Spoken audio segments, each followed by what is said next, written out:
كان مجرد شاب عادي اسمه كرولوس حشمت لبيب، شاب في العشرينات بيبدأ حياته من الصفر. لا قعد على لايفات علشان يستنى الدعم، ولا اتغنى فجأة وبقى عنده فروع كتيرة من الهوا. القصة بدأت سنة 2015 في محل صغير في الوراق. شاب صغير حلم، آمن بفكرته وصدق حلمه، آمن بقوة السوشيال ميديا وبدأ يبيع بضاعته عن طريق اللايف. ولأنه كان بيبيع بسعر الجملة من أول قطعة، أسعاره كسرت السوق والناس صدقته ووثقت فيه. والمحل الصغير في خلال 10 سنين كبر وبقى سلسلة محلات كوكو أنداس. ولأن كرولوس من أسرة مصرية أصيلة وحاسس بالناس الغلابة، بدأ يساعد كل اللي حواليه. الراجل شاف لي كوكو أنداس، شافني كنت ببيع توك. الراجل جاب لي ترابيزة، وقف معايا لغاية لما خلصت حبة التوك اللي في الشنطة. الكلام ده من 4 سنين.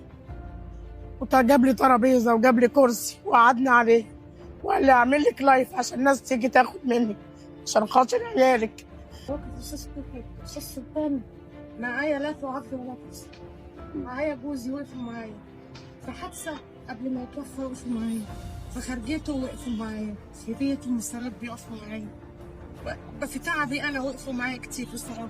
وسلسلة كوكو أند إس بقت مصدر رزق الآلاف من الناس. أكتر من 2000 موظف وعامل بشكل مباشر، وآلاف غيرهم بياكلوا عيش من وراه. لكن لحظة واحدة كانت كفيلة إن كل ده يبقى معرض للانهيار. مكالمة واحدة من تاجر اسمه هيثم الطحلاوي عرض عليه صفقة تابلتس، وقال له إنها جاية من تاجر تاني في شارع عبد العزيز، وأكد له إنها مصادرات جمارك وليها ورق إفراج جمركي. وزي أي تاجر بيدور على سعر كويس، وافق كرولوس وطلع لايف علشان يسوق للبيعة الجديدة. لكن المفاجأة إن الصفقة ما كانتش مصادرات جمارك، الصفقة كانت مسروقة من مخازن وزارة التربية والتعليم. فورا وقف البيع وطلب من كل اللي اشترى منه الجهاز إنه يرجعه. كرولوس اتحكم عليه ب 15 سنة سجن غيابي، وكان وقتها بيجيب شغل من الصين، وكان الأسهل بالنسبة له إنه يفضل بره وما يرجعش. بس كوكو رجع علشان عارف إنه بريء وواثق إنه مش هيتظلم. وال 15 سنة بقت 10 سنين. وسيلة كتير جدا عشان ما اطولش عليك. اخر سؤال فيها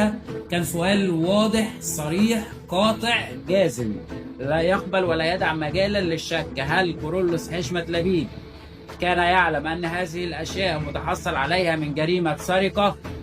الاجابة بقى المفاجأة ان الضابط قال لا، كرولوس حشمت لبيب لم يكن يعلم وهو حسن النية.